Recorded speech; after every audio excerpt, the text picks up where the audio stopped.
Hello student, कक्षा 10 SST में आज हम पढ़ेंगे सामाजिक लोकतंत्र। और हम इससे पहले हमने राजनीतिक लोकतंत्र की बात की थी। सामाजिक लोकतंत्र एक बहुत सिंपल सा सामान्य अर्थ है, यानी कि समाज में लोकतंत्र के माध्यम से, समानता के माध्यम से, चुनाव के माध्यम से यदि कार्य हों, सभी को समान माना जाए तो कौन सी व्यवस्था कहलाएगी? सामाजिक लोकतंत्र व्यवस्था कहलाएगी। पहले के जमाने में हम देखें, यानी कि परंपरागत समाज की यदि हम बात देखें तो उस समाज में भेदभाव ज्यादा होता था। उस समाज के समय हमारे यहाँ क्या पाया जाता था? बेगार प्रथा पाई जाती थी, बंधुआ मजदूरी पाई जाती थी और दास प्रथा पाई जाती थी। बेगार प्रथा क्या होती है?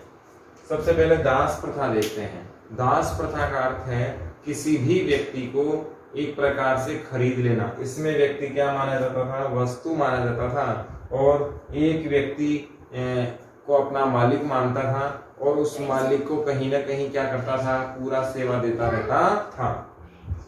दास में मालिक का हित करना, यानी कि एक नौकर की तरह काम करना। दास का केवल और केवल 2 वक्त का खाना ही मालिक के जरिए होता था, बाकी सारा कर्तव्य दास का मालिक की तरफ से होता था।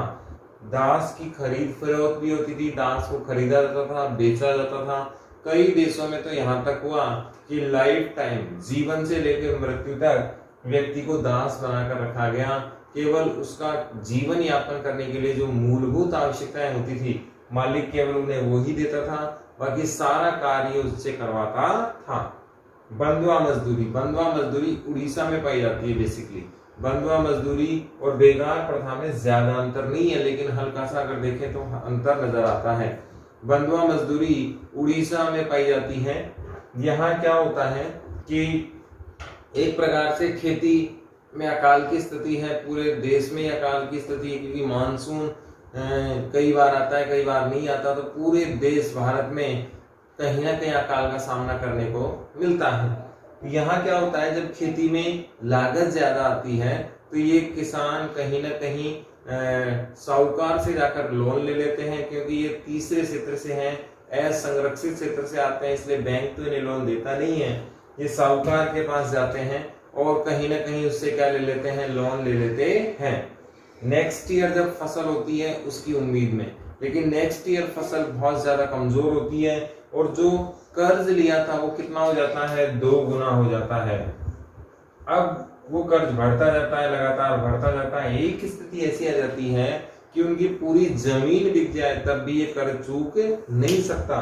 ऐसी स्थिति में ये कहीं ना कहीं उन जमीनों को तो मालिक को दे ही चुके हैं कर्ज के रूप में। अब ये जो मजदूरी करेंगे वो एक निश्चित पेमेंट पे करेंगे, एक निश्चित सैलरी पे करेंगे, क्योंकि इनके पास ऑप्शन है ही नहीं कि कहीं दूसरी जगह मजदूरी भी जाके करें, क्योंकि एक तो उनकी जमीन साहूकार के पास चली गई, प्लस कर्जा इतना है कि वो कर्जा तक चुकेगा नहीं तब तक साहूकार इन्हें फ्री नहीं करेगा।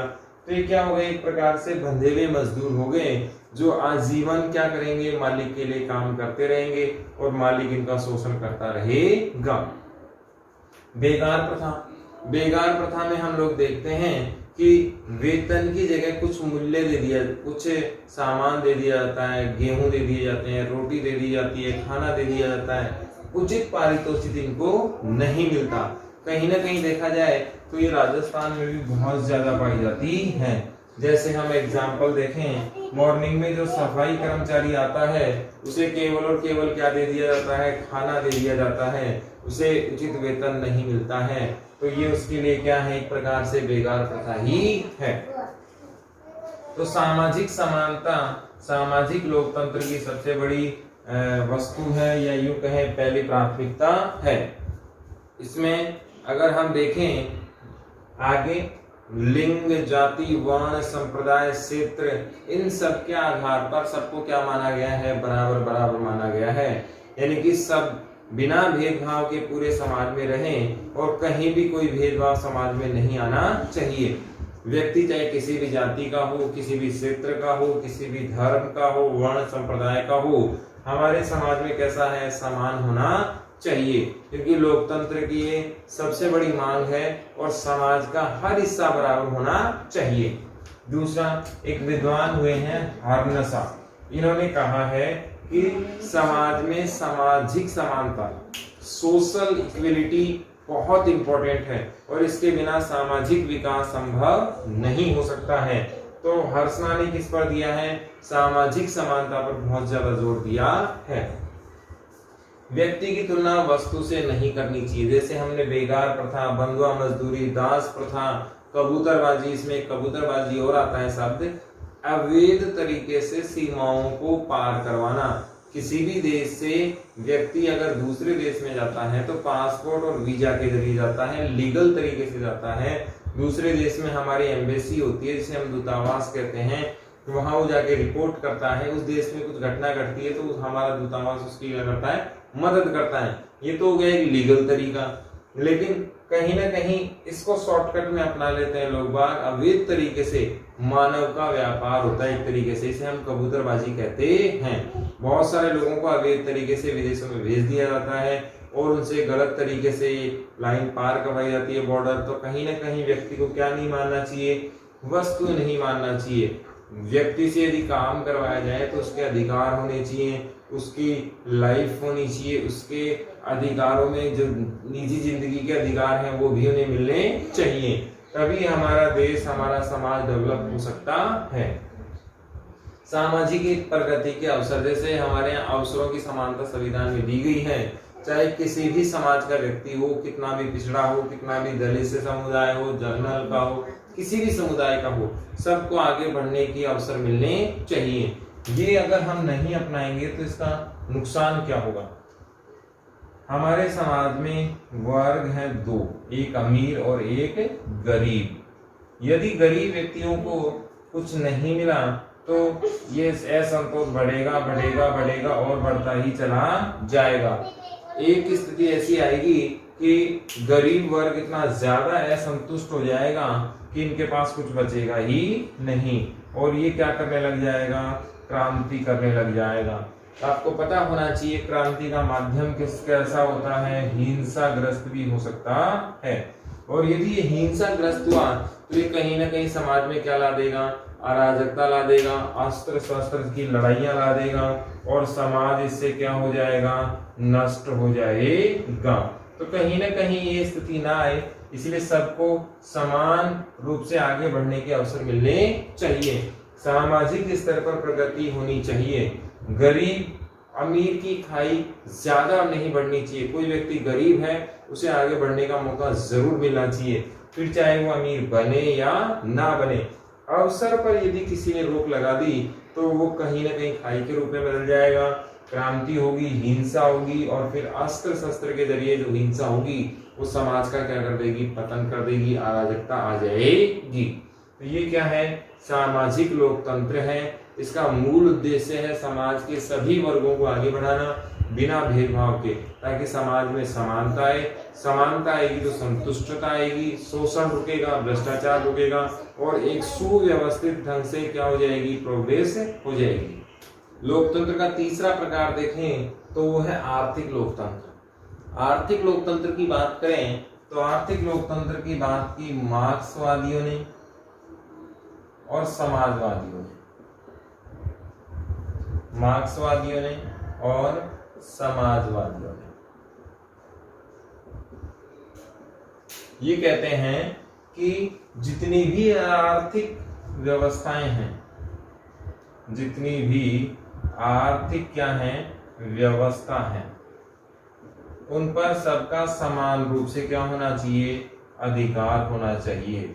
यदि समान रूप से अधिकार नहीं होगा तो कहीं ना कहीं समाज के क्या बनेगा? पतन का कारण बनेगा। मार्क्सवादी कहते हैं समाज में क्या पाया जाता है? वर्ग संघर्ष पाया जाता है। क्या पाया जाता है? वर्ग संघर्ष पाया जाता है। यह वर्ग संघर्ष किन में पाया जाता है? अमीर और गरीब में पाया जाता है। क्यों पाया जाता है? क्योंकि गरीब का क्या हो रहा है? शोषण हो रहा है और वो शोषण कौन कर रहा है? अमीर कर रहा है पैसे के दम पर। ये गरीब इतना ज्यादा प्रताड़ित होता है कि एक स्थिति ऐसी आ जाती है कि ये असहनशील हो जाता है और फिर क्या कर जाता है? यहाँ पर हिंसा होने लगती है। और ये हिंसा के माध्यम से क्या चाहता है, सत्ता में परिवर्तन चाहता है कि सत्ता किसके पास आ जाए, गरीबों के पास आ जाए, ताकि अमीर जिन्होंने खून पिया है, शोषण किया है, वह आज सामान्य व्यक्ति की तरह हमारी तरह हो जाए और गरीब लोग सबको साथ लेकर चल सकें। तो आर्थिक लोकतंत्र का अर्थ हुआ कि अर्थव्यवस्था है, समाज के जो संसाधन है, समाज के जो पैसा है, समाज का जो जीवन जीने योग्य जो वस्तुएं हैं, इन पर सबका क्या होना चाहिए, समान अधिकार होना चाहिए।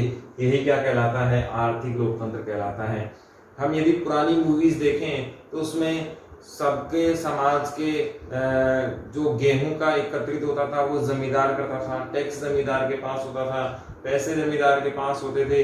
यानी कि गांव का या समाज का सारा जो संगठन होता था, मूल जो आर्थिक आधार होते थे वो किसके पास होते थे, अमीरों के पास होते थे। कुएं से पानी लेना है तो जमींदार से परमिशन लेनी है, कोई बड़ा काम करना है तो जमींदार से परमिशन लेनी है, गांव के मुखिया से परमिशन लेनी है। तो कहीं न कहीं ये संसाधनों का क्या हुआ, ध्रुवीकरण हुआ। इसके कारण आर्थिक लोकतंत्र की बात की गई कि समाज में जितने भी संसाधन अवेलेबल है वो सबके काम में आने चाहिए, वो भी बिना भेदभाव के। आर्थिक लोकतंत्र की बात कितने लोगों ने की, मार्क्सवादियों ने की और समाजवादियों ने की। समाजवाद वही है जो सामाजिक लोकतंत्र है। Every person are equal in our society, प्रत्येक व्यक्ति हमारे समाज में बराबर होना चाहिए बिना भेदभाव के। ये कौन कहते हैं, समाजवादी कहते हैं। जाति, वर्ण, लिंग के आधार पर कोई किसी प्रकार का भेदभाव नहीं कर सकता है। ये विचारधारा किसने रखी, समाजवादियों ने रखी। मार्क्सवादियों ने क्या कहा, समाज में क्या पाया जाता है, वर्ग संघर्ष पाया जाता है गरीब और अमीर के बीच। क्यों, संसाधन का केंद्रीकरण किसके पास है, अमीरों के पास, और अभाव किसके पास है, गरीबों के पास। तो गरीबों को भी क्या मिल जाए, संसाधन मिल जाए, ऐसी व्यवस्था होनी चाहिए। तो आर्थिक लोकतंत्र हमारे समाज में आ जाएगा। लोकतंत्र का चौथा रूप है नैतिक लोकतंत्र।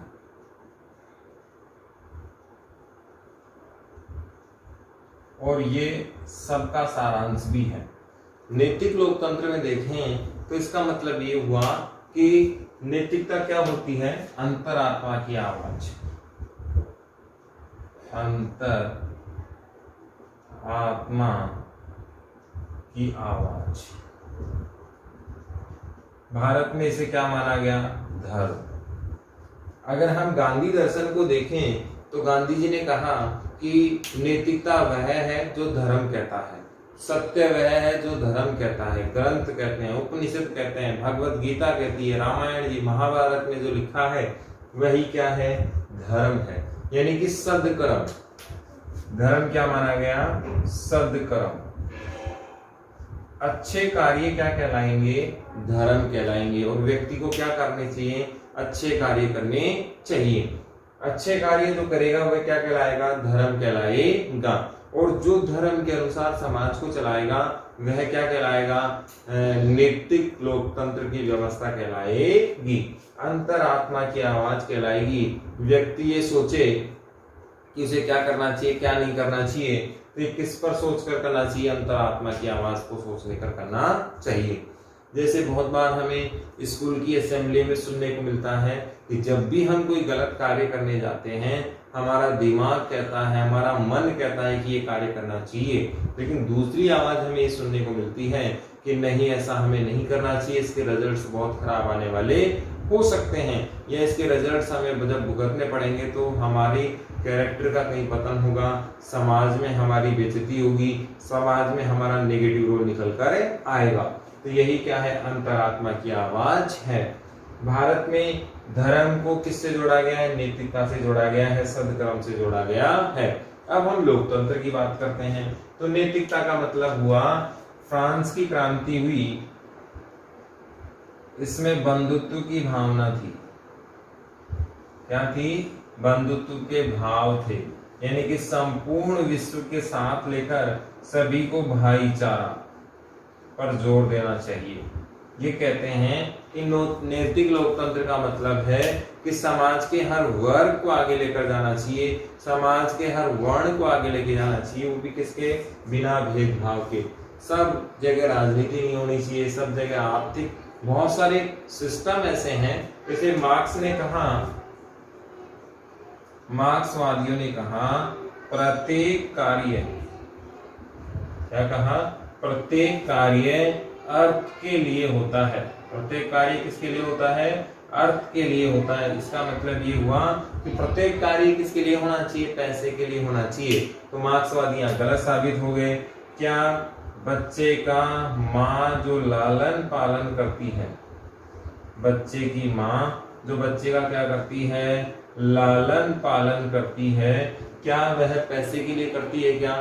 क्या माँ घर में जो खाना बनाती है सैलरी के लिए करती है क्या, या हम उसे सैलरी देते हैं क्या? नहीं। तो मार्क्स ने जो विचारधारा रखी कि समाज का प्रत्येक कार्य किसके लिए होता है? अर्थ के लिए होता है, पैसे के लिए होता है, जो क्या है? गलत साबित हो गया कि माँ अपने लालच के लिए बच्चे का लालन पालन नहीं करती, घर में जो काम होता है उसके लिए सैलरी नहीं देते। बहुत सारे पिता अपने बच्चे का लालन पालन इसलिए नहीं करता कि भविष्य में वो उसे कुछ देगा, बल्कि इसलिए करता है कि उसकी सामाजिक जिम्मेवारी है। एक टीचर जितनी सैलरी में काम करता है उससे कहीं गुना ज्यादा कार्य करता है। एक डॉक्टर को जो कुछ मिलता है उससे कहीं ज्यादा रिस्क है। कोरोना में बहुत सारे डॉक्टर कार्य कर रहे हैं, तो क्या सिर्फ वो पैसे के लिए कार्य कर रहे हैं? नहीं, इसमें क्या है? नैतिकता है। जो एक सैनिक चाइना बॉर्डर पे आज खड़ा है और युद्ध की स्थिति बनी हुई है, कभी भी कुछ भी घटना घट सकती है, तो क्या एक सैनिक पैसे के लिए मरने जाएगा? नहीं, वहाँ राष्ट्रभक्ति है। तो यही क्या है? नैतिक लोकतंत्र है। प्रत्येक व्यक्ति को दूसरे व्यक्ति के बारे में सोचना चाहिए कि मैं अगर ऐसा कुछ कर रहा हूं तो इससे दूसरे की लाइफ पे क्या प्रभाव पड़ेगा। यदि मैं इतना सा ही करके काम चला लूं तो कहीं ना कहीं मेरा भी आगे फायदा होगा, पड़ोसी का भी आगे फायदा होगा, और समाज का एक पतन जो होने वाला है, समाज को जो नुकसान होने वाला है, विलासिता की पूर्ण जिंदगी मैं जीने वाला हूँ, उसमें थोड़ा सा यदि एडजस्टमेंट मैं कर लूं तो कहीं ना कहीं बहुत अच्छा फायदा हो जाएगा। इसका एक एग्जाम्पल मैं आपको देता हूँ। जैसे शादी में बहुत सारा खाना बन जाता है और वो खाना किसी के खाने के काम में जब नहीं आता तो उसे रोड पे डाल दिया जाता है। इससे बेटर स्थिति ये होती कि उस खाने को किसी एनजीओ को दे देते, किसी गरीब को दे देते, पैकिंग करवा के कहीं रखवा देते, नेक्स्ट डे फ्रीजिंग करके यूज किया जा सकता था। तो अगर उसको रोड पे डाल दिया तो वो क्या है? टोटल वेस्टेज है। इसका और उदाहरण हम देख सकते हैं, बहुत सारी जगह पानी की समस्याएं हैं और पानी की समस्या तो पूरे वर्ल्ड में ही आज, लेकिन फिर भी कई जगह राजस्थान में अकाल की स्थिति बनी रहती है पानी की। ऐसी स्थिति में बहुत सारे लोग स्विमिंग पूल यूज कर रहे हैं, और ऐसी स्थिति में जहाँ पीने की पानी की व्यवस्था नहीं है वहां स्विमिंग पूल यूज कर रहे हैं। वो अपने पैसे के दम पर पानी की व्यवस्था कर रहे हैं। यदि वही पानी आम जनता के काम आ जाए, पीने के काम में आ जाए, तो ये क्या कहलाएगा? नैतिक चरित्र कहलाएगा, समाज की भलाई का चरित्र कहलाएगा। एक व्यक्ति अकेले के लिए 10 लोगों के बराबर खाना बन रहा है घर में, और एक व्यक्ति जहाँ 10 लोग हैं वहां सिर्फ एक ही व्यक्ति का खाना है, क्योंकि उनके पास पैसा ही नहीं है, वो कैपेबल ही नहीं है कि इतना खाना बना सके। यदि वो 10 व्यक्ति वाला व्यक्ति अपने खाने योग्य खाना ले ले और बाकी सब दूसरों के लिए छोड़ दे, तो ये क्या कहलाएगा? नैतिक लोकतंत्र कहलाएगा। इससे समाज में नैतिकता आएगी, भाईचारा आएगा, और समाज एक सशक्त विकास की तरफ बढ़ेगा। इसमें भेदभाव नहीं होगा, संपन्नता आएगी और समानता कम से कम आएगी, जिससे हिंसा, भ्रष्टाचार, अलगाववाद, हमारे समाज में भ्रष्टाचार का एक कारण नैतिकता का पतन भी है। हमारे समाज में बहुत सारे लोग बहुत ज्यादा गरीब है, बहुत ज्यादा आवश्यकताएं उन्हें हैं। जब वो अभाव की जिंदगी से आते हैं, उनके पास कुछ होता नहीं है, तो वो बड़े पोस्टों पे जब जाते हैं तो उस अभाव को पूरा करने की कोशिश करते हैं। तो कहीं ना कहीं ये भी भ्रष्टाचार का एक कारण है। बहुत सारे लोगों में नैतिक डेवलपमेंट नहीं होता, उन्हें सिखाया ही नहीं जाता कि समाज के लिए भी कुछ करना चाहिए या नहीं। इसीलिए उनके नैतिक पतन के कारण कहीं ना कहीं वो भ्रष्टाचार जैसी बुराइयों में फंस जाते हैं। बहुत सारे युवा अपराध जगत में चले जाते हैं क्योंकि उनके नैतिकता का विकास नहीं हुआ है। तो हमारे समाज में नैतिक लोकतंत्र जभी आएगा जब सबको सब समान लेके चलेंगे, उच्च आदर्श धर्म आधारित होंगे, संस्कृति बहुत अच्छी होगी, परंपराओं को अपनाया जाएगा, और जो उच्च भारतीय संस्कृति है उसको साथ लेकर भाई भाई चारे पर हम लोग विकास को आगे बढ़ाएंगे। फ्रांस की क्रांति है, भारत का उच्च आदर संस्कृति है, इन सब में जो बातें बताई गई उन सबको यदि हम अपनाएंगे तो नैतिक लोकतंत्र चरितार्थ हो जाए। इसमें आगे एक वर्ड आया है आपके अभिजन वर्ग, अभिजन वर्ग या अभिजन सिद्धांत। अभिजन वर्ग क्या होते हैं, इसकी विशेषता हम देखें तो ये क्या होंगे, संख्या में हमेशा क्या होंगे, कम। ये समाज के लिए क्या बनाएंगे, पॉलिसी बनाएंगे, क्या बनाएंगे, समाज के नियम बनाएंगे और समाज इनका क्या करता है, अनुसरण करता है। एक प्रकार से समाज के लिए क्या होते हैं, ये आदर्श होते हैं। नेता हो गए, आईएएस हो गए, सचिव वगैरह हो गए, ये सब कौन से वर्ग कहलाते हैं, अभिजन वर्ग कहलाते हैं। बिजनेसमैन हो गए, बहुत बड़े ऊंचे पदों पर आने वाले, पैसे वाले हो गए, पूंजीपति वर्ग हो गया, ये सब कौन कहलाते हैं, अभिजन वर्ग कहलाते हैं। क्रिकेटर हो गए, बड़े बड़े डॉक्टर हो गए, ये समाज में कैसे होते हैं, संख्या में बहुत ज्यादा क्या होते हैं, कम होते हैं। इनके द्वारा जो नियम बनाए जाते हैं, इनके द्वारा जो कार्य किए जाते हैं, इनका अनुसरण पूरी दुनिया करती है। जैसे फिल्म इंडस्ट्रीज है, बॉलीवुड एक बहुत बड़ी फिल्म मेकर संस्थान है, बहुत बड़ा इंडस्ट्रीज इलाका है बॉलीवुड का। ये जो भी स्टाइल अपनी फिल्मों में परोसते हैं, पूरी दुनिया उनको क्या करती है, कॉपी करती है। समाज में यदि उन्होंने कोई रूल बनाने की कोशिश की तो बहुत आसानी से ये लागू करवा देते हैं, क्योंकि इनका अनुसरण बहुत सारे लोग करते हैं। फिर ये समाज में क्या है, आइडियल भी हैं और समाज को ये सीधा प्रभावित करते हैं। समाज के बहुत सारे सोर्स, समाज का बहुत बड़ा भाग केवल यही उपभोग करते हैं। या अगर मैं ये कहूँ कि केवल 5% ही ये संख्या में होते हैं और 95% पे ये क्या करते हैं, राज, तो ये बात गलत नहीं होगी। कौन सा वर्ग कहलाता है, अभिजन वर्ग कहलाता है। या यूं कहें, ताकतवर लोग हैं जो अपने पैसे के दम पर, अपनी ताकत के दम पर पूरी दुनिया पर क्या करते हैं, ये राज करते हैं। कौन सा वर्ग कहलाता है, अभिजन वर्ग कहलाता है। अभिजन वर्ग का सिद्धांत कहलाता है।